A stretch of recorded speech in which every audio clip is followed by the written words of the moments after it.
Muy bien, mis hermanos, entonces vamos a iniciar en este tiempo, es el tiempo del mensaje.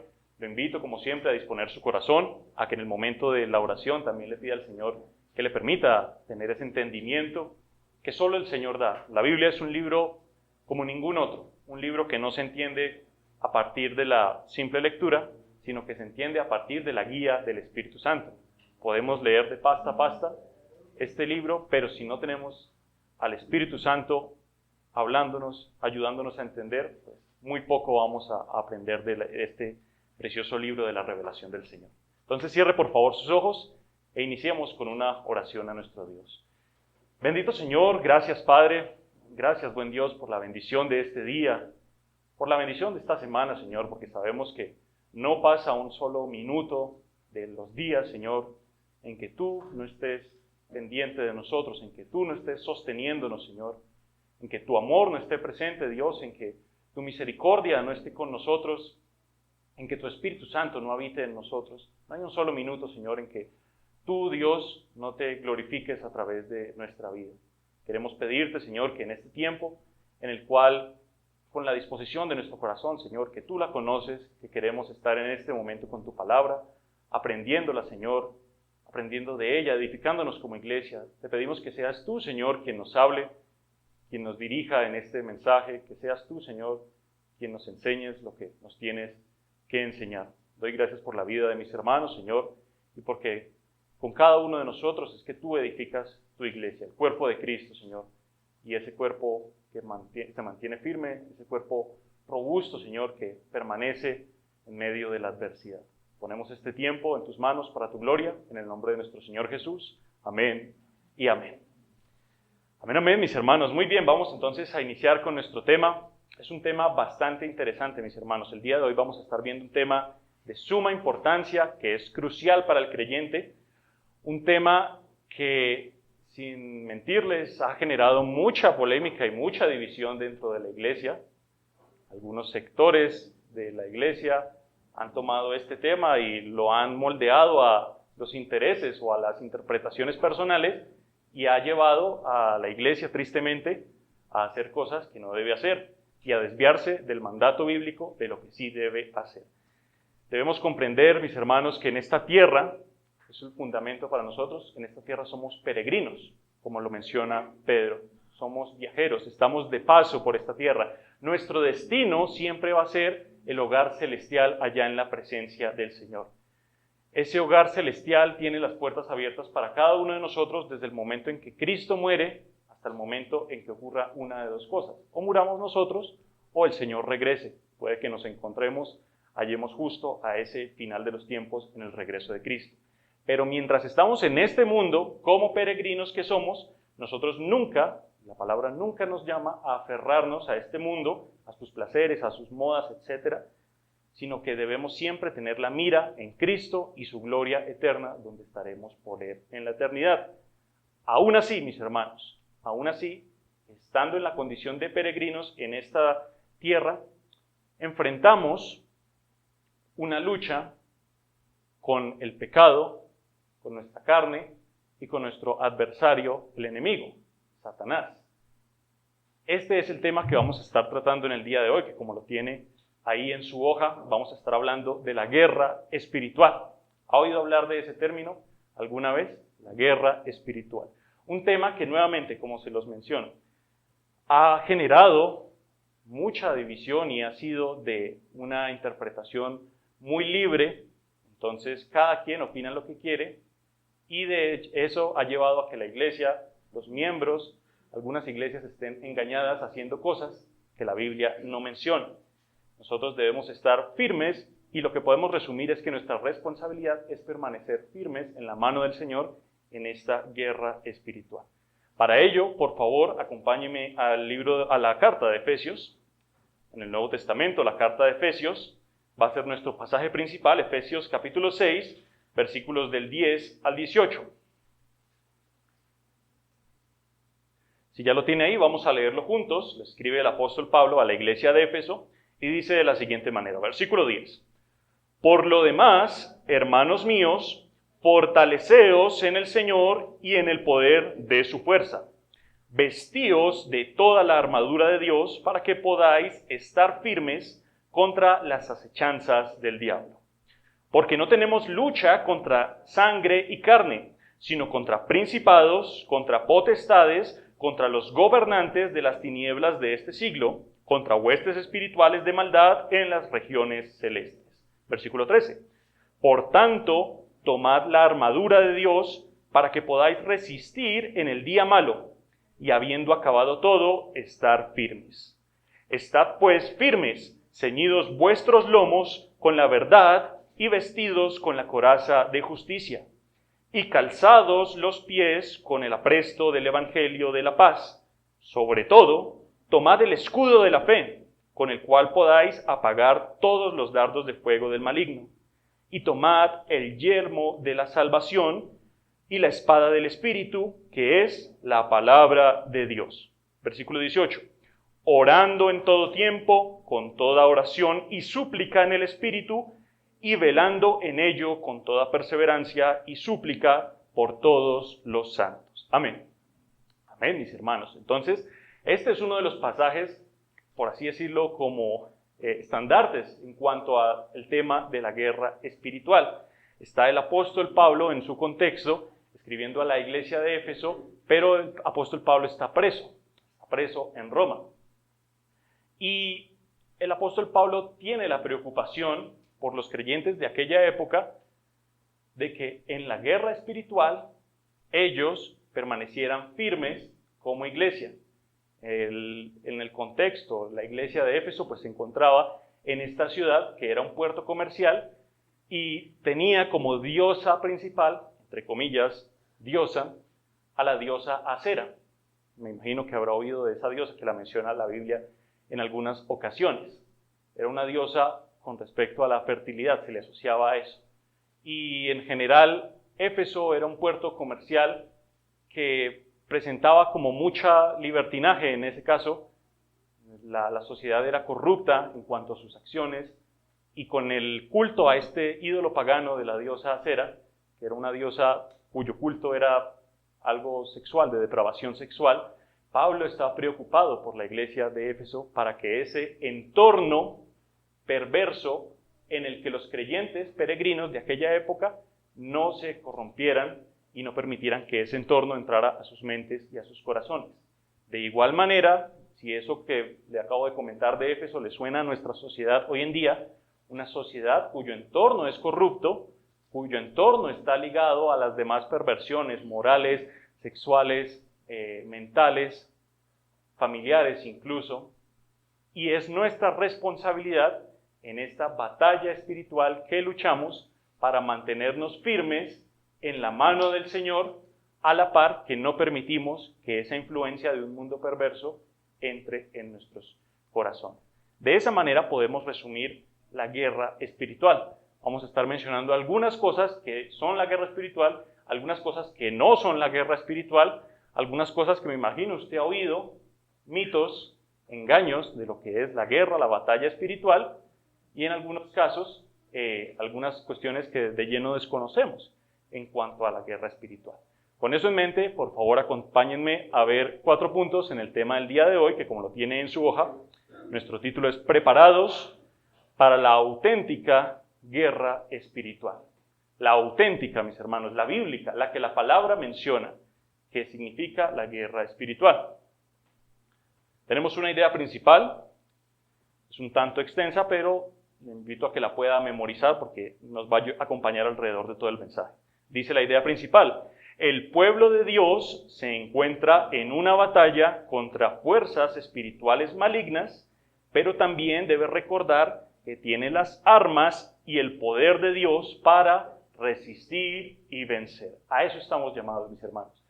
Estamos en nuestra responsabilidad de resistir con la gran promesa de la Biblia de que venceremos y estaremos algún día en la presencia de Cristo, allá donde no hay corrupción. Entonces, eso es lo que vamos a estar viendo, mis hermanos. Ya he mencionado una pequeña descripción de lo que es la guerra espiritual o esta batalla espiritual, pero préstele atención a esta descripción que también es útil. Dice, la guerra espiritual es un conflicto multinivel entre el bien y el mal, entre el reino de Dios y sus obras contra los esfuerzos del reino de Satanás. Esta guerra ha iniciado en un plano sobrenatural o en un plano espiritual desde la rebelión de Satanás antes de la fundación del mundo y se manifiesta aquí en la tierra. Vuelvo y repito, empieza con Satanás, pero se manifiesta aquí en la tierra.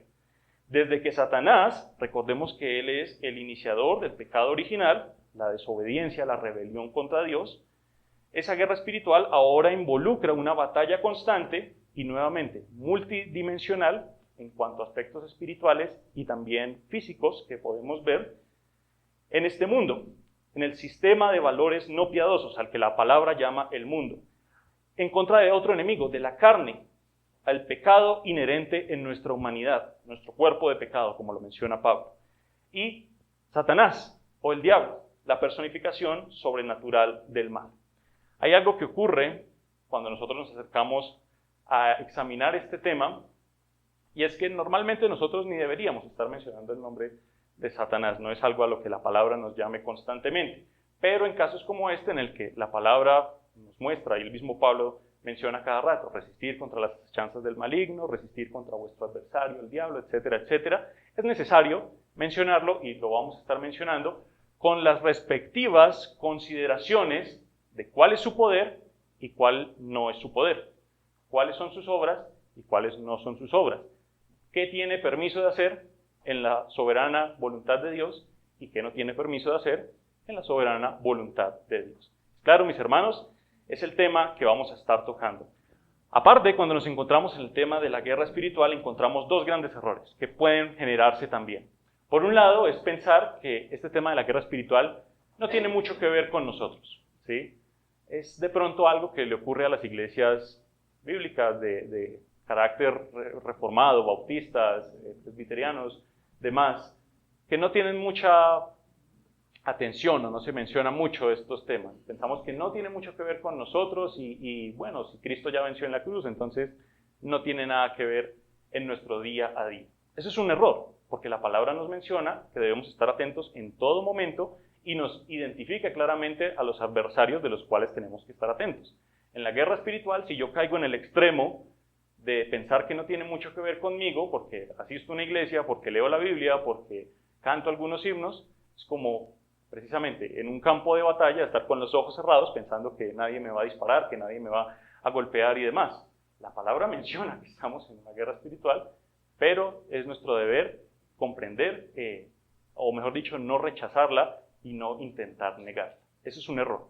Por otro lado, otro error que también es bastante común en varios sectores de la iglesia es darle más crédito, más importancia y más mérito del que la Biblia nos llama a tener. Usted, me imagino, conocerá algunas iglesias en las que prácticamente se habla más de Satanás que del mismo Dios, ¿verdad?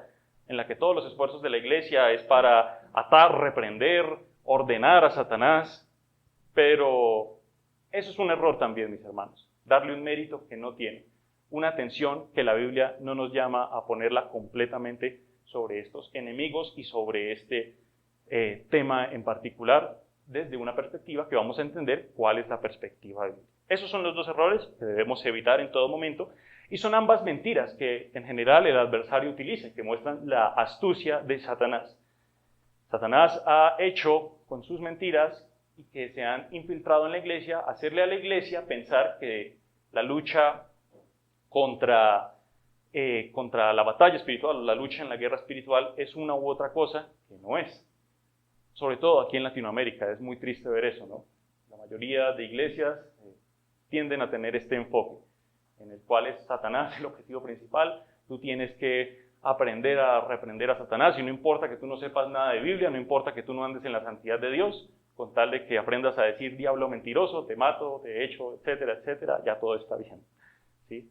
Eso es una mentira, y es una mentira que ha iniciado con Satanás y que muchas iglesias viven en ella, luchando una batalla con un enemigo que no está ahí, mientras Satanás hace otras cosas con sus mentiras donde realmente deberíamos estar firmes. Muy bien, mis hermanos, para comprender eso, acompáñenme al punto número 1, escríbalo ahí, la realidad de la guerra espiritual.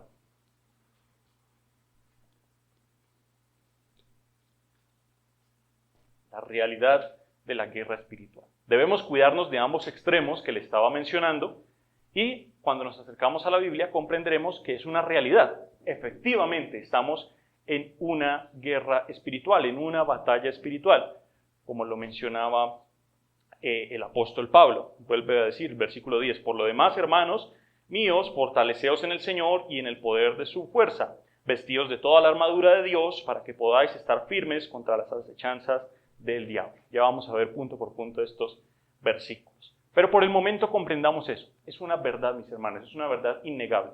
Negarla o no prestarle atención es como negar algo que nos dice la Biblia y no prestarle atención a algo que nos llama la Biblia a estar atentos, ¿sí? Pero también debemos comprender que esa realidad funciona con unas limitaciones establecidas por el mismo Dios. Rápidamente, ¿qué no es la guerra espiritual? La guerra espiritual no es una batalla para evitar perder la salvación. No es. Tú no puedes perder tu salvación si genuinamente has creído, te has arrepentido y el Señor te ha dado la salvación. Lo menciona Romanos 8.1, me imagino que lo ha leído. Ninguna condenación hay para los que están en Cristo. Y ese mismo capítulo 8 de Romanos termina diciendo que ni lo alto, ni lo profundo, ni ninguna otra cosa creada que nos podrá separar del amor de Dios que es en Cristo Jesús. Empieza diciendo que no hay ninguna condenación y termina diciendo que no hay ninguna separación. Entonces, la guerra espiritual no es una lucha para que tú pierdas la salvación, para evitar perder la salvación. ¿Qué no es la batalla espiritual? No es una batalla entre fuerzas iguales, mis hermanos. También es importante comprender eso. Aunque es una lucha que se disputa desde el reino de Dios y por otro extremo el reino maligno de Satanás a la cabeza, no es una lucha de fuerzas iguales.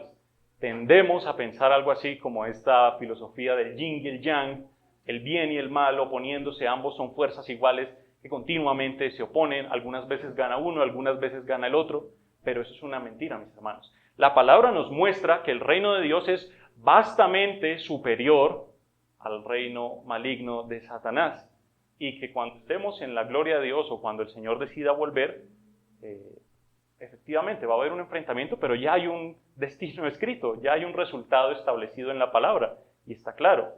No es una lucha entre dos fuerzas iguales. Un teólogo mencionaba que efectivamente es un león, como un león, el reino de Dios, pisando a una cucaracha molesta, una cucaracha sucia, pero que al fin de cuentas no tiene nada que hacer con la fuerza de un león cuando pone su pie sobre ella. Eso es lo que tenemos que comprender también.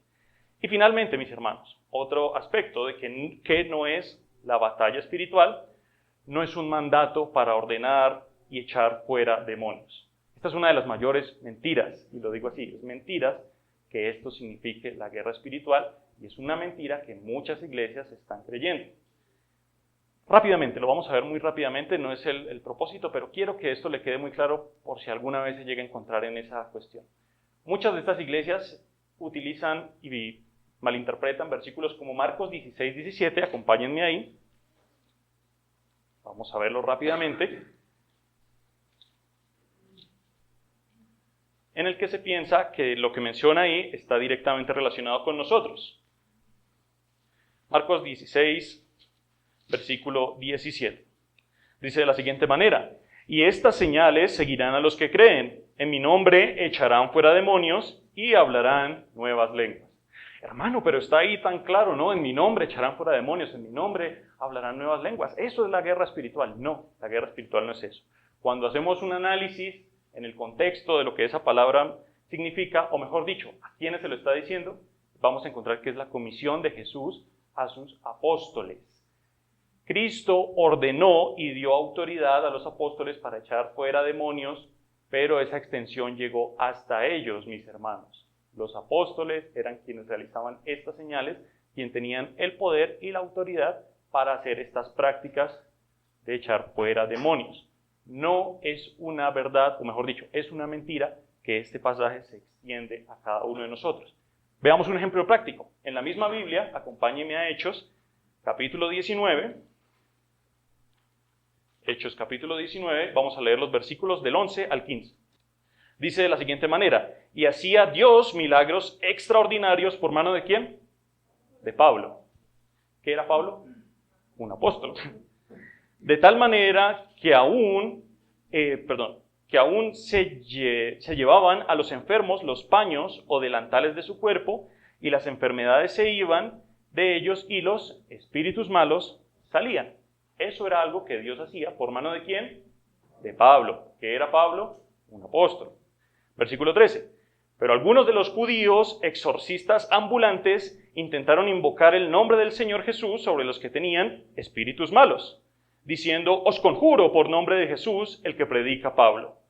Había 7 hijos de un tal Esceva, judío, jefe de los sacerdotes, que hacían esto. Versículo 15, muy importante. Pero respondiendo el espíritu malo, dijo: a Jesús conozco y sé quién es Pablo, pero vosotros, ¿quiénes sois?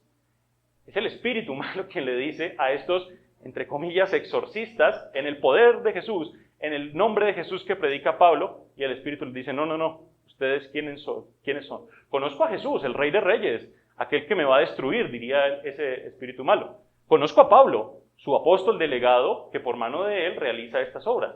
Pero ustedes, ¿quiénes son? Muchas iglesias caen en esa mentira de pensar que en esto se trata la guerra espiritual. Si usted sigue leyendo ese pasaje, lo invito a que lo haga. Ocurre algo muy interesante. El espíritu malo utiliza a la persona que estaba poseyendo y golpea a estos exorcistas y los deja desnudos y todos amoratados, con el rabo entre las patas, como diríamos. Entonces comprendemos de la misma Biblia que no cualquier persona o no cualquier creyente tiene esa autoridad para hacerlo. Era algo que empezó con los apóstoles, empezó con Cristo, fue delegado a la autoridad de los apóstoles y, como lo explicaba el pastor Eduardo hace un par de domingos, hoy ya no tenemos apóstoles. ¿Qué tenemos? La palabra de los apóstoles, o la palabra de Dios por mano de los apóstoles. ¿Queda claro, mis hermanos? ¿Estamos entendiendo? Muy bien. Ahora sí, vamos a entender qué sí es la realidad de la guerra espiritual. Punto A, escríbalo ahí, es una batalla contra la mentira. Satanás es descrito en la Biblia como que el padre de la mentira. No como un simple usuario de la mentira, sino que es el padre, el dueño, el que por naturaleza es mentiroso, dice la palabra que desde el principio ha mentido. La batalla contra la mentira implica discernir la verdad de Dios de los esfuerzos de Satanás por ocultar la verdad de Dios. Ahí podríamos incluir la tentación. Toda tentación es un esfuerzo de Satanás por ocultar la verdad de Dios y hacerte creer una mentira. Hacerte creer que este placer o este pasatiempo, que es pecaminoso, no es tan pecaminoso porque puede que te satisfaga un momentico y luego le pides perdón a Dios y ya. Eso es una mentira. Otra mentira que menciona la palabra comúnmente es aquella que no necesitamos tanto de Dios, o que Dios está relegado a los domingos, sino que la Biblia nos menciona que en todo momento. Y otra mentira que Satanás utiliza es decir: no, tú no necesitas estar todo el tiempo orando, todo el tiempo leyendo la Biblia. ¿Eso para qué? Para eso tienes los domingos, para eso está el pastor y demás. Es una mentira, mis hermanos. La batalla espiritual apunta al arma directa de Satanás, que es la mentira. Cualquier cosa que Satanás utiliza que apuntan al creyente o al mundo en el que vive el creyente. Por ejemplo, ejemplos prácticos. La ideología de género es una mentira que Satanás hace parecer por verdadera. Tú debes sentirte como tú quieres sentirte. Tú debes expresarte como tú quieras expresarte. Pero es una mentira que Satanás utiliza. Y la vemos muy presente en este momento, ¿verdad? Otra mentira, el aborto, puede ser otra, ¿no? Tú tienes derecho para matar una vida, es tu cuerpo, ¿no? Es otra mentira que Satanás usa. O demás mentiras como, por ejemplo, otras religiones. No, el cristianismo no es el único camino a Dios. Jesús no es el único camino a Dios. Las obras pueden ser un camino a Dios. Alá puede ser un camino a Dios. Mi, entre comillas, espiritualidad o sin necesidad de ir a la iglesia, tú puedes estar o acercarte a Dios. Mentiras que Satanás progresivamente utiliza, mis hermanos. Y en la batalla espiritual necesitamos diferenciar lo que es correcto, lo que es verdad, lo que es mentira y el punto medio de lo que la Biblia llama sutilezas. Algo sutil es algo pequeñito que no afecta mucho, pero que al fin y al cabo se va expandiendo y es algo que conduce a la mente. Punto B. La batalla espiritual es una batalla por tu mente. Por tu mente. Pablo en Romanos menciona que la mente es el campo de batalla crucial en la vida del creyente, aún más importante que el mundo que le rodea. Porque tú puedes resistir al mundo, pero algo que está tan interno en tu vida como lo es tu mente, es algo crucial por lo cual debes batallar. Las batallas espirituales que libras en tu mente contra todo pensamiento, contra todo miedo, contra toda desesperación, que igualmente es conducido por la mentira del punto A. Satanás apunta a la mente del creyente y es por eso que Pablo en Romanos 12:2 llama ¿a qué? A renovar el entendimiento y que con ello comprendamos la voluntad de Dios, buena, agradable y perfecta. Pablo comprendía eso, que la mente del creyente es un campo crucial para cuidar. Es un campo crucial porque con ella comprendemos la voluntad de Dios. Con ella discernimos lo que está escrito en la palabra de Dios. Con ella entendemos y somos guiados por el Espíritu a tomar las decisiones que tomamos. La mente es uno de los puntos principales que nos conduce en esta vida. Proverbios menciona como piensa un hombre, así es él. ¿Sí?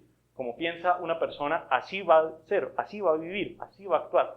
Y si tu mente no está siendo cuidada en esa batalla espiritual, pues corremos un grave peligro. Entonces tenemos la batalla con la mentira, la batalla por la mente, y punto C, escríbalo ahí por favor, es una batalla por las almas perdidas. También es un error pensar que esta batalla solo es tuya y que tú solo tienes que cuidarte a ti. Vamos a comprender que es una batalla que es tuya, es con la iglesia y también es para aquellas almas que en este momento están perdidas. La guerra espiritual incluye la intercesión y los esfuerzos fervientes para compartir el mensaje de Cristo, para que aquellos que no conocen a Cristo, abriendo sus corazones y mentes al Evangelio, vamos a comprender en qué condición se encuentran. Y la guerra espiritual también apunta a estas personas, aquellas personas que nos rodean o que puede que no lo hagan y que aún así necesitan a Cristo, y vamos a comprender en qué estado espiritual están dentro de esta batalla espiritual. Es claro, mis hermanos, como vamos hasta el momento, comprendemos ahora qué realmente es la guerra espiritual, qué no es, ya lo vimos, y qué sí es. Acompáñenme al punto número 2. Vamos a comprender los enemigos de la guerra espiritual. Volvamos a nuestro pasaje principal. Efesios 6:10, volvámoslo a leer. Dice, por lo demás, hermanos míos, vuelvo y lo repito, fortaleceos en el Señor y en el poder de su fuerza. Versículos 11 y 12 son los principales en este punto. Vestíos de toda la armadura de Dios para que podáis estar firmes contra las acechanzas del diablo, porque no tenemos lucha contra sangre y carne, sino contra principados, contra potestades, contra los gobernantes de las tinieblas de este siglo, contra huestes espirituales de maldad en las regiones celestes. En nuestro punto 2 vamos a identificar los enemigos de esta guerra espiritual. Es imposible luchar una batalla sin saber quién es tu enemigo, ¿verdad? Puedes saber quién es tu rey, quién es Dios en este caso, quién es el Señor que guarda de ti, pero también necesitamos identificar quiénes son nuestros adversarios y nos vamos a dar cuenta quiénes son. El versículo 11 lo expresa muy claro. Vestíos de toda la armadura de Dios para que podáis estar firmes contra las acechanzas del diablo. Ya vemos o les mencioné que no es muy necesario, ni tampoco se nos llama estarlo mencionando a cada rato, pero que en temas como este que utiliza Pablo, necesita Pablo dejarlo en claro. ¿Quién está detrás, volviendo al contexto de la iglesia de Éfeso? ¿Quién está detrás de esas inmoralidades que vivían los creyentes o el entorno de los creyentes de esa época? ¿Quién estaba detrás de esa diosa Acera? Entre comillas, diosa. ¿Sí? Estaban los esfuerzos, maquinaciones, o como lo menciona este versículo 11, acechanzas del enemigo. Ese es el primer enemigo, Satanás, quien es identificado como diablo en el griego diabolos, que lo conocemos en español como diablo, que significa acusador. Aquel que tiene esa tendencia a acusar, a mencionar, a resaltar el pecado en nuestra práctica. Satanás es el acusador de los creyentes en el sentido de que recalca el pecado o está mencionándole a Dios en todo momento, uy, mira, este que es tu hijo, entre comillas, está pecando, hizo esto, hizo aquello y demás. Es el acusador de los creyentes. Y también en el hebreo se identifica como Satán, del hebreo Satán, que en el español lo conocemos como Satanás, que se traduce como enemigo o adversario, así de secas. A Satanás se le menciona en la Biblia como el príncipe de este mundo, aquel que tiene un gobierno, y es una verdad, mis hermanos, no lo podemos negar. Si la palabra le da ese título es porque tiene una posición importante. El príncipe de este mundo, quien opera, controla este mundo en el sentido de todas sus maquinaciones. El Dios de este mundo, lo menciona 2 Corintios. El príncipe de la potestad del aire en Efesios 2. Y en el poder cósmico de este mundo de tinieblas. El representante de este mundo de tinieblas en Efesios 6:12, como le estamos mencionando. Entonces, igualmente como lo hacíamos en lo que significa y lo que no significa, debemos igualmente comprender qué poder tiene nuestro adversario principal y qué poder no tiene. Es importante mencionar eso, mis hermanos. En relación con nosotros y con el entorno que nos rodea, Satanás es identificado como el oponente principal de la guerra espiritual. Cada engaño, mentira y maquinación de este mundo, contrarias al plan de Dios, son atribuidas a este personaje. Satanás es descrito como el tentador, Satanás es descrito como el acusador, Satanás es descrito como el príncipe de este mundo, y Satanás incita incluso la persecución contra los creyentes. Todos los esfuerzos de la persecución de los creyentes, por la que el evangelio es rechazado, por la que los cristianos son menospreciados y se hace a un lado, detrás de eso está Satanás, y es un enemigo que debemos identificar. Comprendemos qué poder tiene y qué autoridad tiene. La autoridad de los esfuerzos en contra del reino de Dios en este mundo. ¿Qué autoridad no tiene nuestro enemigo Satanás? No podemos negar el poder que posee, pero también debemos comprender una cosa. Primero, Satanás no es igual a Dios, ¿sí? En nuestro curso de bautismos hacemos un ejercicio interesante que en algún momento mencionemos contrarios o antónimos. Si yo digo día, ustedes dicen noche, ¿verdad? Si yo digo alto, ustedes dicen bajo, ¿sí? Y si yo digo Dios, ustedes dicen, ¿qué decimos ahí, verdad? No podemos decir Satanás, porque no hay nadie que se compare a Dios. No hay nadie que sea tan grande, poderoso como nuestro Dios. Y un versículo de referencia, Deuteronomio 32-39, podemos verlo. Ver ahí algo. Dice Dios mismo, ved ahora que yo soy y no hay dioses conmigo. Yo hago morir y yo hago vivir. Yo hiero y yo sano y no hay quien pueda librar de mi mano.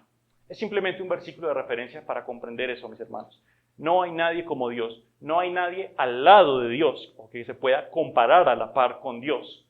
Aún con todo el poder que tiene nuestro enemigo, el adversario, Satanás, el acusador, príncipe de este mundo, nunca se comparará al poder de Dios. Y vemos que aquí Dios describe eso, poderes sobre la vida, sobre la muerte, sobre herir y sobre sanar.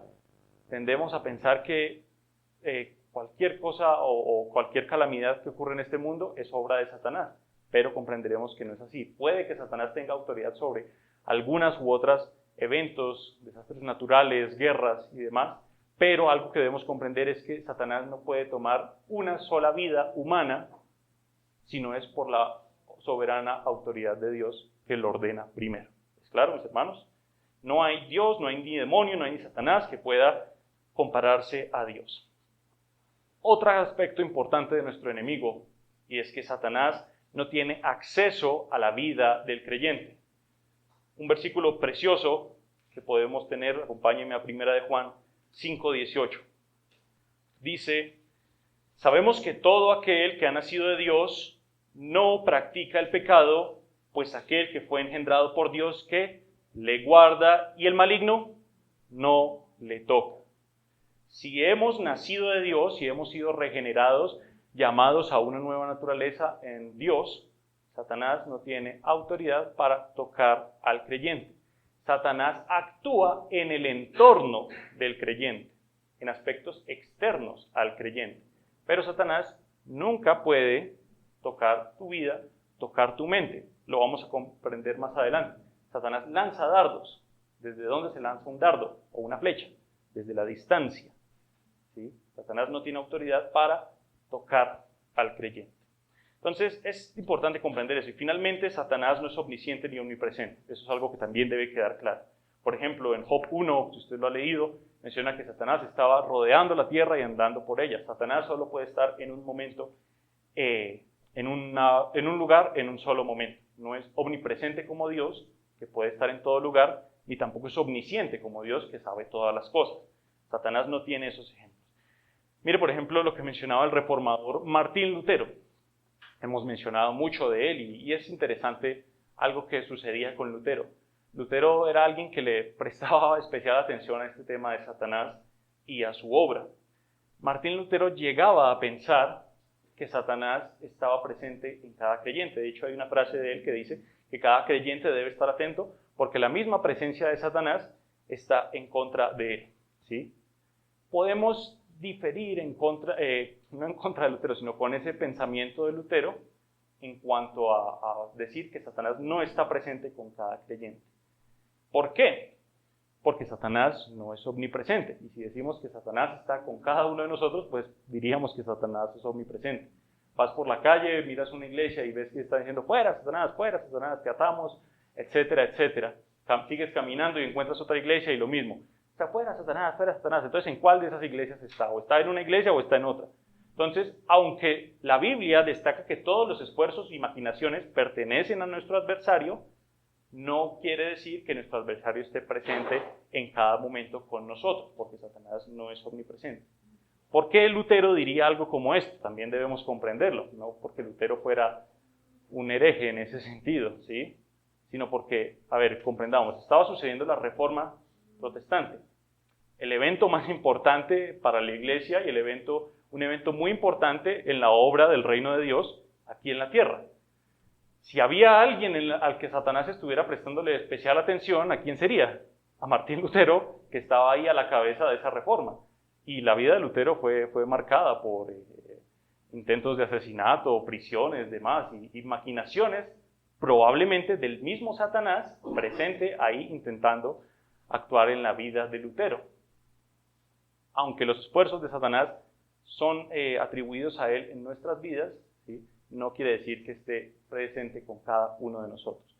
Para eso, Satanás utiliza otro tipo de enemigos, ¿sí? Que lo vamos a ver más tarde. Pero por el momento, veamos lo que menciona el versículo 12 de Efesios 6.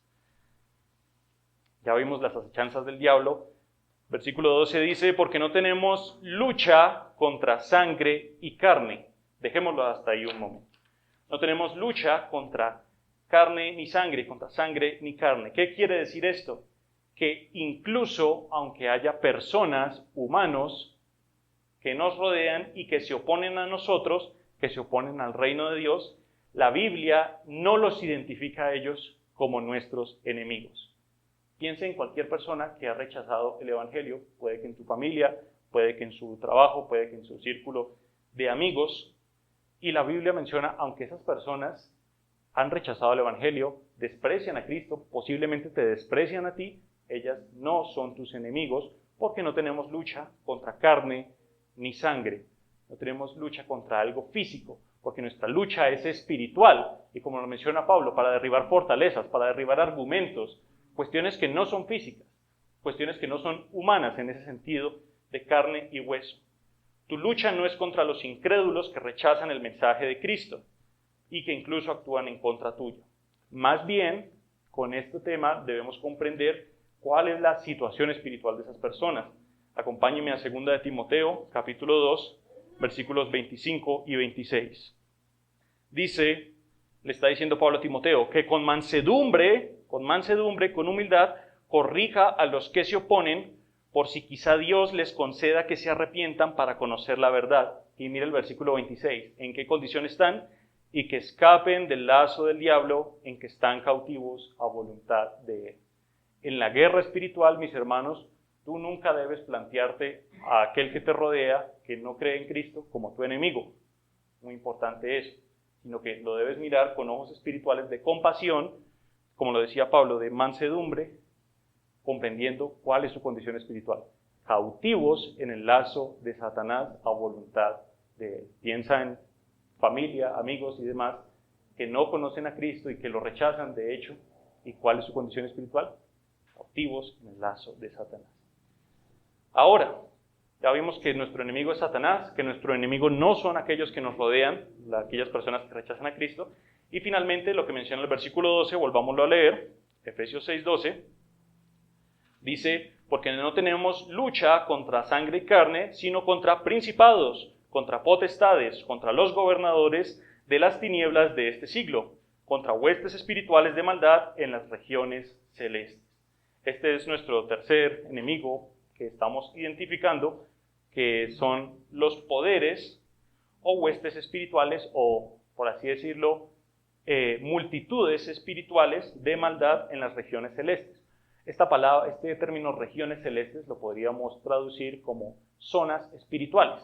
¿Dónde operan los espíritus malignos? Pues en un ámbito espiritual, no en un ámbito físico, porque nuestra lucha no es contra carne ni sangre, sino que es en un ámbito espiritual. Y Pablo menciona una lista interesante: gobernadores de este siglo, de las tinieblas, huestes espirituales, potestades, demás y demás, simplemente para aludir a aquellos espíritus, esbirros, siervos espirituales de Satanás que actúan en esta guerra espiritual. Es el conjunto de espíritus malignos y maliciosos. Vamos a ver simplemente un ejemplo práctico. Acompáñeme a Daniel 10:13, en el Antiguo Testamento, Daniel 10:13. Ahí identificamos algo que es sumamente diciente y es un punto importante. Daniel 10:13. Está Daniel viendo una visión que le fue entregada por un ángel y dice: mas el príncipe del reino de Persia se me opuso durante 21 días, pero he aquí Miguel, el arcángel Miguel que menciona Judas, uno de los principales príncipes o ángeles, vino para ayudarme y quedé allí con los reyes de Persia. Este versículo es interesante porque está mencionando o describiendo una lucha en las regiones celestes, en las zonas espirituales, donde un ángel tenía que entregarle un mensaje al profeta Daniel, pero el espíritu que operaba en la región del reino de Persia se le opuso a ese ángel por 21 días. Entonces, interesante, ahí están esas potestades, poderes malignos, que no son precisamente Satanás, pero que operan en su reino. Posiblemente haya un príncipe del reino de Colombia, un espíritu que opera en la región de nuestro país y que por eso vemos cómo el mal se propaga y cada vez estas mentiras que hemos hablado se extienden más en nuestro país. Esa es la lucha contra nuestros enemigos y contra ellos es que tenemos que pelear esta batalla espiritual, mis hermanos. No es contra carne ni sangre. Pero entonces se nos presenta un problema. Si entendemos que estos espíritus oscuros luchamos contra ellos, ¿por qué debemos luchar? O la pregunta es ¿por qué debemos luchar si ya tenemos a Cristo? Acompáñenme a Colosenses 2:15. Una de las mayores bendiciones de pelear en la guerra espiritual, en la lucha espiritual, en el bando o de la parte de Dios, es que ya tiene un resultado fijo. Colosenses 2:15 lo menciona así, hablando del sacrificio de Cristo en la cruz. Dice, y despojando a los principados y a las potestades, los exhibió públicamente, triunfando sobre ellos en la cruz. Cuando Cristo murió físicamente aquí en la cruz, espiritualmente estaba ocurriendo algo, y es que su triunfo espiritual estaba pisoteando a aquellos poderes espirituales. La guerra espiritual está vencida, grábese esto mis hermanos, pero no está inactiva. Vuelvo y lo repito, la guerra espiritual ha sido vencida por Dios, pero no está inactiva.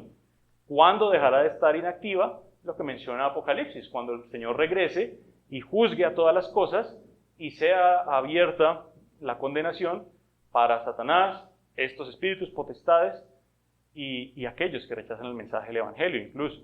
Entonces, la guerra espiritual es vencida, pero sigue operando. Los últimos esfuerzos, es como Martín Lutero mismo decía, que Satanás es como un dragón que aún con una espada clavada en su cuello sigue coleteando y sigue intentando luchar, pero ya ha sido vencido, ya ha sido derrotado. Y ya solo estamos esperando hasta que el Señor finalice plenamente su victoria cuando Él regrese. Eso es lo que debemos comprender, mis hermanos, Y ahora vamos a entender, ahora que comprendemos que la guerra espiritual es una realidad en el punto 1, comprendemos quiénes son los enemigos en esta guerra espiritual, ahora comprenderemos el punto 3, cuál es nuestra responsabilidad. Escríbalo ahí. Tenemos que resistir con la provisión de Dios. Resistir con la provisión de Dios.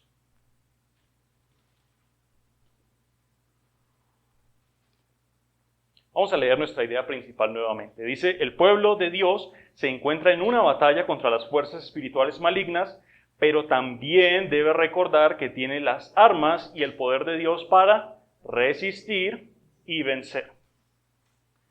Vamos a leer los versículos en el pasaje principal de Efesios 6, los versículos del 13 al 17. Efesios 6, versículos 13 al 17 dice, por tanto, hermanos, tomad la armadura de Dios para que podáis resistir en el día malo y habiendo acabado todo, estar firmes. Estad pues firmes, ceñidos vuestros lomos con la verdad y vestidos con la coraza de justicia y calzados los pies con el apresto del evangelio de la paz, sobre todo tomad el escudo de la fe, con que podáis apagar todos los dardos de fuego del maligno. Versículo 17, y tomad el yelmo de la salvación y la espada del Espíritu, que es la palabra de Dios.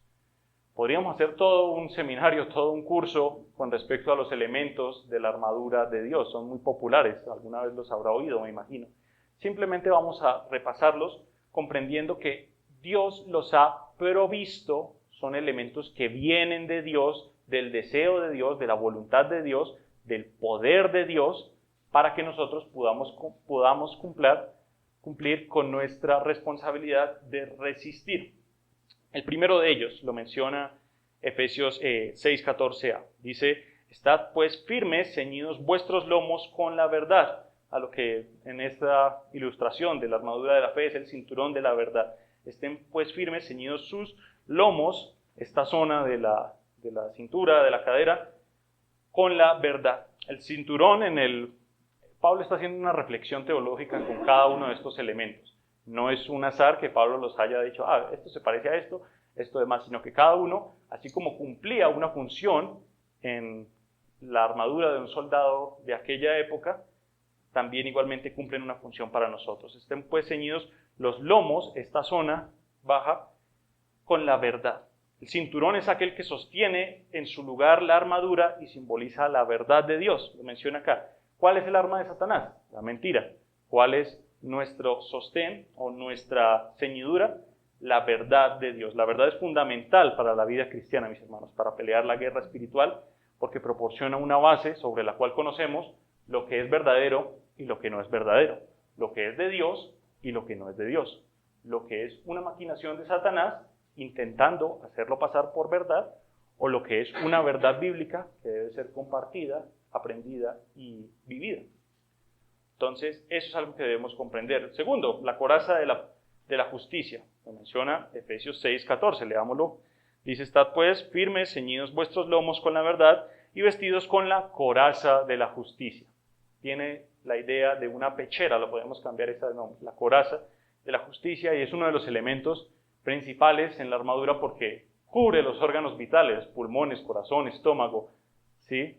En los cuales tú debes tener una protección vital, y esa protección vital en tu corazón principalmente, al que apunta Satanás, es con la pechera, la coraza de la justicia de Dios, que protege el corazón del creyente.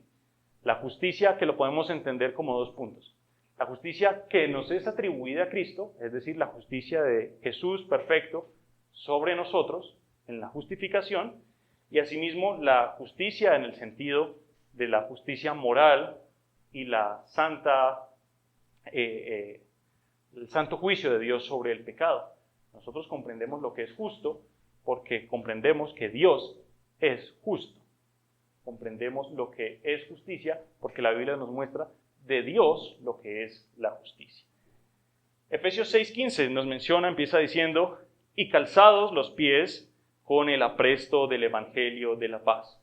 El calzado del evangelio de la paz. Este calzado tiene dos funciones.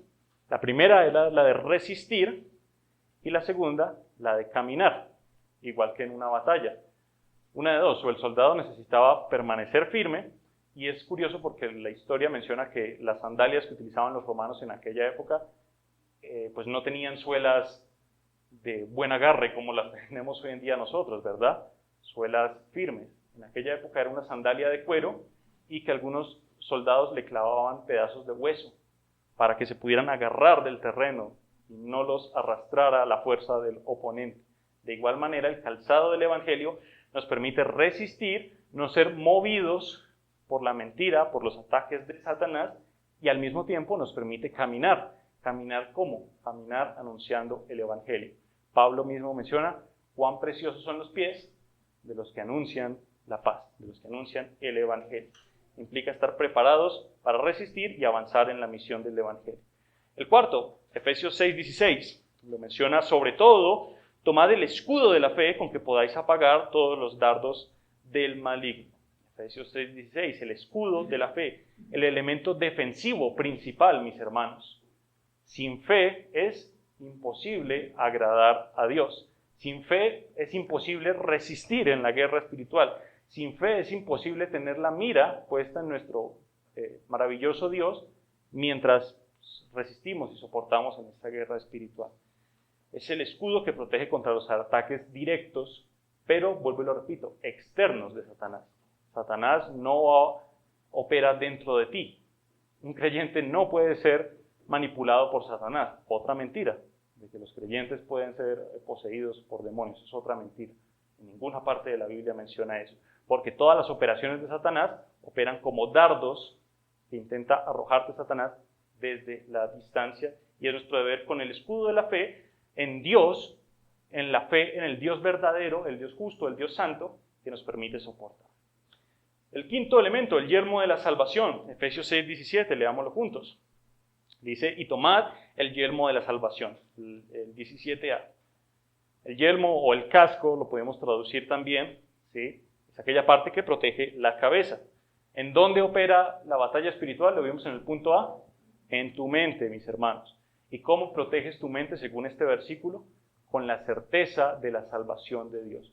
Una de las mayores armas y mentiras de Satanás es hacerte dudar de tu salvación, a tal punto que muchos piensan que la salvación se puede perder, así como yo pierdo unas llaves. Un día las tengo, otro día la pierdo. En este momento tengo la salvación, pero si llego a cometer algún pecado, ahí lo pierdo.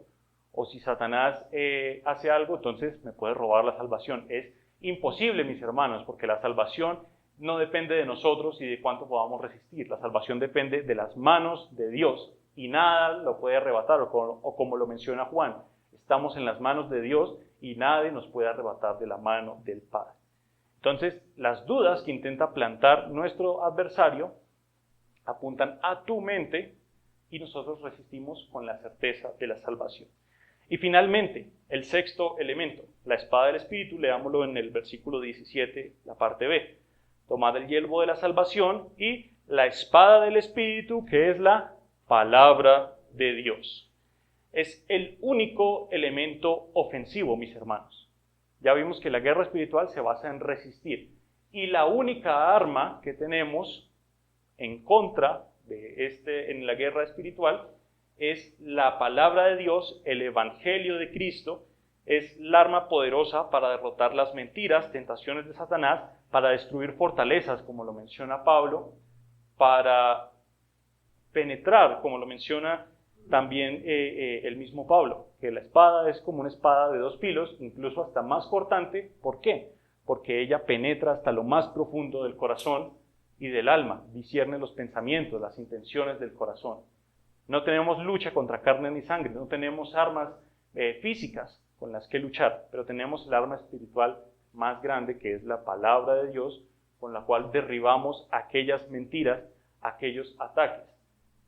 Mis hermanos, para resumirlo, en nuestro deber de resistir con la provisión de Dios, tú no estás llamado a atar al diablo, tú no estás llamado a dirigirle la palabra al diablo, tú no estás llamado a ordenar a Satanás y a ninguno de sus espíritus malignos. Tú estás llamado a resistir con la provisión de Dios. Fíjese, en la palabra de Dios, aparte de Dios mismo, solo hay dos personajes que le dirigen la palabra a Satanás. Los primeros son Adán y Eva en Génesis 3, que conocemos la historia. Satanás se presenta como una serpiente y Adán y Eva le dirigen la palabra. Y el segundo personaje, que no es Dios, que le dirige la palabra a Satanás, es el arcángel Miguel en la carta de Judas, que lo invito a que la lea. Es una carta muy corta y que muestra eso. Y ni siquiera Satanás menciona que reprende que el arcángel Miguel ni siquiera menciona que reprende a Satanás, sino le dice: Jehová te reprenda. Los únicos dos casos en los que alguien le dirige la palabra a Satanás aparte de Dios mismo, ¿sí? Con eso comprendemos y con eso entendemos muchas veces que la iglesia está viviendo una mentira cuando se le ordena atar a Satanás. Ordénele a Satanás que se vaya de su casa. Si es una enfermedad que tiene, eso es por culpa de Satanás. No, mis hermanos, no podemos vivir esa clase de guerra espiritual, ¿sí? Vivir la guerra espiritual involucra resistir a Satanás. Es algo que no debe ser, no es una lucha con la cual es una lucha que debemos entender cuál es nuestra posición, la de resistir y con la cual venceremos.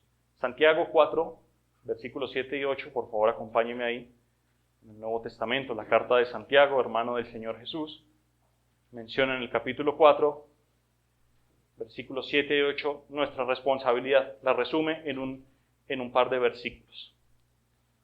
Dice: someteos pues a Dios, que resistid al diablo y huirá de vosotros. Versículo 8. Acercaos a Dios y Él se acercará a vosotros. ¿Dice ahí que debemos dirigirle la palabra, ordenar, mandar, atar a Satanás? No. ¿Cuál es nuestra única responsabilidad? Resistir, mis hermanos. Tú resistes. ¿Y cómo resistes? Ahí Santiago lo menciona. Resistid a Satanás y huirá de vosotros. Someteos, acercaos a Dios y Él se acercará a vosotros. Cuando tú te dispones a luchar la batalla espiritual con los medios que Dios ha dado, es cuando Dios premia eso y, como lo dice, se acercará a ustedes, se acercará a nosotros. Su presencia nos acompañará en esta guerra espiritual. Con eso en mente, comprendemos que nuestra responsabilidad es resistir, y esta responsabilidad de resistir va ligada a la promesa del punto 4. Escribámoslo ahí, que es venciendo con los medios de Dios. Leamos nuestra idea principal. Dice: el pueblo de Dios se encuentra en una batalla contra fuerzas espirituales malignas, pero también debe recordar que tiene las armas y el poder de Dios para resistir y vencer. Ya sabemos cómo resistir, con cada elemento de la armadura de Dios. Ahora confiamos plenamente en la promesa de Dios de vencer con los medios que Él ha dispuesto. Leamos los versículos 17 y 18 de nuestro pasaje. Efesios 6, tomad el yelmo de la salvación y la espada del Espíritu, que es la palabra de Dios. Ahí ya hay un medio. Pero el versículo 18, sobre todo, dice: orando en todo tiempo, con toda oración y súplica en el Espíritu, y velando en ello con toda perseverancia y súplica por los santos. Vamos a ver punto por punto dentro de este versículo 18. Punto A, escríbalo ahí. Uno de los medios de Dios es la oración incesante. La oración incesante. El versículo 18, la parte A, lo dice muy claro: orando en todo tiempo, con toda oración y súplica en el Espíritu. Hasta ahí. La oración incesante. Esta parte corta del versículo, este corto versículo, nos muestra tres cosas: la cantidad de tiempo que debemos orar, las cosas por las que debemos orar, y en tercer lugar, la forma en la que debemos orar. Nos dice la cantidad de tiempo en la que debemos orar. Empieza diciendo: orando en todo tiempo. Uno de los grandes errores que tenemos como creyentes en la guerra espiritual es descuidar la oración, mis hermanos. Descuidar la oración de la mañana, descuidar la oración en el momento en que te encuentres a mitad del día y descuidar la oración al finalizar el día. Muchas veces pensamos que para que Dios nos oiga en oración tenemos que estar en un devocional de mínimo 1 hora, porque si no Dios no va a oír nuestras oraciones. Una oración puede ser, y ojalá que lo sea, durante 1 hora o durante un par de segundos. ¿Estás, mi hermano, mi hermana, orando en todo momento? Cuando salimos al trabajo o al estudio, puede y sería bueno que hiciéramos un devocional, pero si no, por lo menos una oración en todo momento. Dios, guarda mi día, permite que este día sea para tu gloria. ¿Cuánto duró eso? 3, 4 segundos. Es una oración. Durante el mediodía, Dios, permíteme terminar este día de la mejor manera para tu gloria. Al finalizar el día, Dios, gracias porque me permitiste vivir un día y cuidaste de mí. ¿Cuánto dura eso, mis hermanos? No dura nada. Y Pablo lo menciona en todo momento. Obviamente, no quiere decir que nos conformemos con oraciones sencillas o oraciones cortas para no tomar tanto tiempo. Pero la oración en todo momento incluye que todo momento estemos dirigiéndole la palabra a Dios, estemos dirigiéndole nuestras peticiones a Dios. Cuando llegas al trabajo, Señor, permite que en el día de hoy tu trabajo me pueda ir bien para tu gloria. Cuando te encuentres en una situación en la que haya una tentación, Señor, cuídame de esta tentación. ¿Cuánto duró eso? 3 segundos. Y son oraciones que debemos estar en todo momento. Eso era lo que tenía Pablo en mente. Obviamente sería perfecto que pudiéramos dedicar la mayor cantidad de tiempo al Señor, pero si no es posible, en todo tiempo debemos estar orando y dirigiéndole la palabra al Señor. Aparte de la cantidad de tiempo, nos menciona las cosas por las que debemos orar, con toda oración y súplica. Quedémonos con toda oración y súplica. Y finalmente la forma en la que debemos hacerlo, en la súplica, en el Espíritu. Esta palabra súplica en el Espíritu viene del griego de eris. De la palabra de eris es la palabra que se traduce como súplica en nuestras Biblias.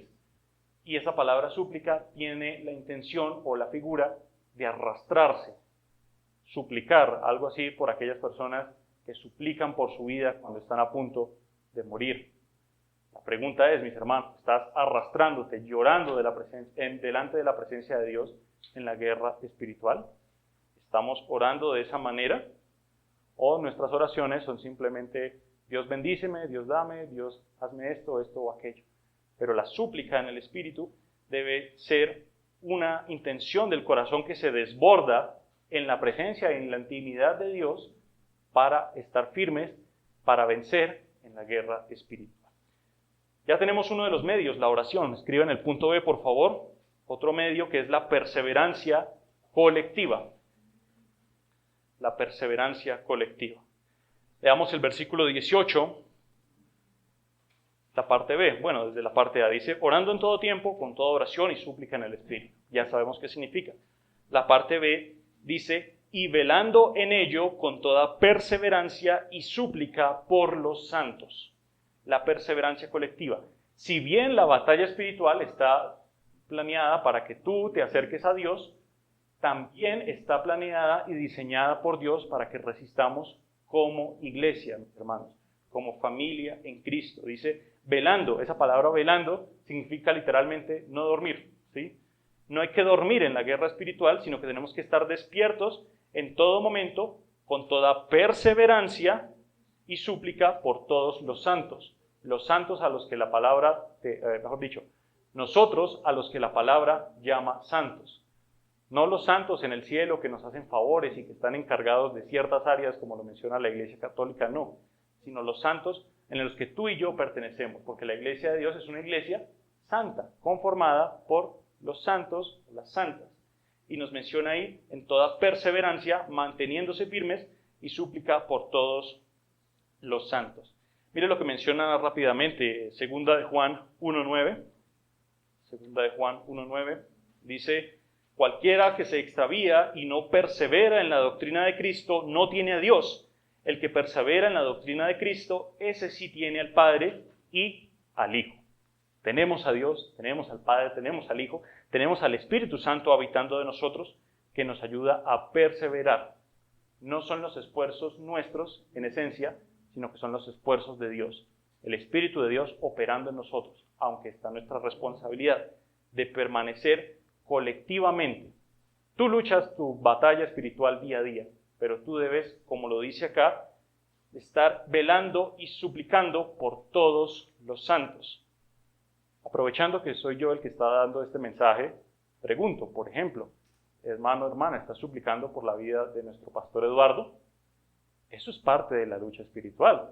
Nuestro pastor que a la cabeza nos dirige en los domingos y que está a la cabeza en esta pequeña congregación, obviamente sujeto a la autoridad y la cabeza principal de Cristo, pero estás orando por él, estás orando por cada uno de nuestros hermanos, estás orando por los más jóvenes, por los más pequeños, estás orando por los más grandes, por los jóvenes, por los adultos.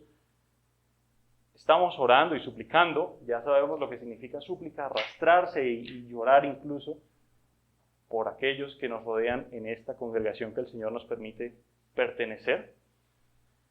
Esa es una responsabilidad enorme y creo que muchos fallamos, ¿verdad? También esto va para los padres. Padres, pues en todo sentido, pero específicamente aquellos con hijos pequeños, ¿sí? Aquellos que tienen hijos pequeños.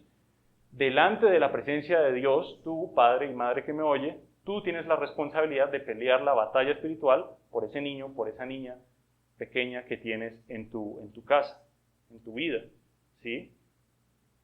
La batalla espiritual delante de los ojos de Dios descansa o está en responsabilidad tuya por ese hijo, por esa hija. Porque una de las mayores mentiras que Satanás ha hecho creer a los padres en las iglesias, es decir, cuando ellos sean grandes, ellos comprenderán lo que es el Evangelio. Ahorita están muy pequeños, ahorita no tienen entendimiento para todo lo que se menciona en la iglesia.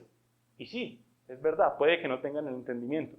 Pero mientras tú no estás velando, mientras tú estás dormido con tus hijos, Satanás sí está actuando, porque Satanás no espera una edad para tentar. Satanás no espera una edad para manipular el entorno. Y pues vemos en los entornos de los colegios, de los programas de televisión, de los amigos, de los profesores incluso, que ya no se puede confiar en un profesor, porque están actuando de una manera, operando por Satanás en la vida de tu hijo y de tu hija. Tu responsabilidad, padre y madre que me oyes, es velar por la vida de tu hijo, principalmente si es pequeño todavía, para que cuando sea plenamente consciente y sea 100% responsable delante de la presencia de Dios por luchar esa batalla espiritual, ya esté equipado con la armadura de Cristo, ya esté resistiendo y viviendo la vida en Cristo. Vamos al tercer aspecto, al tercer medio, que es el Evangelio liberador. Ya para terminar, mis hermanos, el Evangelio liberador. Nuestra arma principal, mis hermanos, en la batalla espiritual es el Evangelio de Cristo. No lo leíamos en nuestra lectura principal, pero podemos leerlo en esta ocasión, versículo 19, ahí en Efesios 6.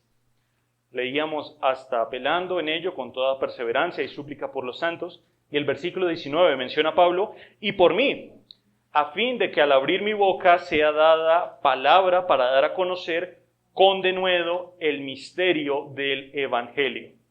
Les recuerdo, como lo mencionaba al inicio, Pablo estaba ¿en dónde? En la cárcel. Y no dice, hermanos, oren por mí porque en la cárcel no tengo buena comida. No está diciendo eso Pablo. Oren por mí porque en la cárcel la cama está muy dura. No tengo cómo estar plácidamente. Sino que lo que menciona Pablo y lo que pide Pablo es que oren por él para que el Evangelio fuera dado a conocer. La palabra, la espada del Espíritu, es el Evangelio liberador y el medio principal por el cual luchamos o con el cual luchamos en esta guerra espiritual. Ya vimos en qué condición están aquellos de nuestra familia, de nuestros amigos, de nuestras personas que nos rodean en la guerra espiritual. ¿Cómo están? Cautivos en el lazo de Satanás a voluntad de él. Y el único medio que libera no son tus palabras, no son tus esfuerzos, no es tu resistencia, no es tu fe, sino que es el Evangelio de Cristo. Y por mí, a fin de que al abrir mi boca me sea dada la palabra para dar a conocer con denuedo el misterio del Evangelio. El misterio, y como lo menciona el mismo Pablo, había sido encubierto o había sido limitado por Dios para darse a conocer en la época de Pablo. Con Cristo, la mayor manifestación de la gloria de Dios. Y ese misterio ya ha sido revelado y nos muestra a Cristo hoy en día, mis hermanos, y sigue siendo el arma principal de Dios, el Evangelio liberador. Nuestra única arma ofensiva y con la cual es que podemos luchar esta guerra espiritual para vencer. Si luchamos con alguna otra cosa que no sea el Evangelio, no vamos a vencer y vamos a fracasar en la guerra espiritual. Finalmente, mis hermanos, para terminar, una corta aplicación. La guerra espiritual es tan real porque la Biblia la menciona. La Biblia lo confirma, la palabra de Dios afirma su existencia. Es nuestra responsabilidad pelearla porque la Biblia lo afirma. Es nuestra responsabilidad asentarnos, afirmarnos en Dios porque la Biblia lo afirma. Acercaos a Dios y Él se acercará a vosotros. Someteos a Dios, resistid al diablo y huirá de vosotros. Esta guerra no se gana con medios, con estrategias y habilidades humanas. No se gana con cambios políticos, estrategias políticas. No se cambia con estrategias y habilidades en la cultura, sino que se gana únicamente con el Evangelio, que es para los incrédulos, pero también es para nosotros, para vivir en santidad, en obediencia y en el conocimiento pleno de Dios, conociendo que este mundo, como lo mencionaba al inicio, no es nuestro destino, no nos aferramos a él porque no es nuestro hogar. Nuestro hogar es la presencia, el hogar celestial de Dios, cara a cara viendo a nuestro glorioso Cristo. La guerra espiritual se gana y se vive mirando a Cristo sobre todas las cosas. Sobre cada tentación de Satanás, miramos a Cristo. Sobre cada mentira que nos intenta imponer el mundo, miramos a Cristo. Sobre los deseos de la carne contra los que luchamos en nuestro cuerpo de maldad, como lo menciona Pablo, miramos a Cristo. Porque Cristo es nuestro objetivo, nuestra meta, donde estaremos con Él habitando por la eternidad. Que peleemos la batalla espiritual, mis hermanos, de la mejor manera, aferrados al Señor, y cuando estemos en la presencia del Señor, pueda el Señor darnos descanso de esta incesante batalla y decir: buen siervo, buena sierva, fiel, entra en el gozo de tu Señor. Amén. Amén, mis hermanos. Cerremos los ojos, por favor, y oremos a nuestro bendito Dios. Buen Señor, gracias, Padre, bendito Dios, por este tiempo, por la bendición, Señor, de tu palabra. Este pasaje, Señor, que nos confronta y nos muestra, Señor, la realidad de cómo operan las cosas, Señor, en los aspectos espirituales en los que comprendemos que efectivamente, Señor, hay una guerra, una batalla, una lucha que pelear, y comprendemos, Señor, que no debemos velar, no debemos estar, Señor, desatentos, sino que debemos tener en todo momento la mira en tu palabra y la mira en el precioso Cristo, Señor. Gracias por la bendición de conocer, Señor, el resultado de esta batalla, Señor, la conclusión.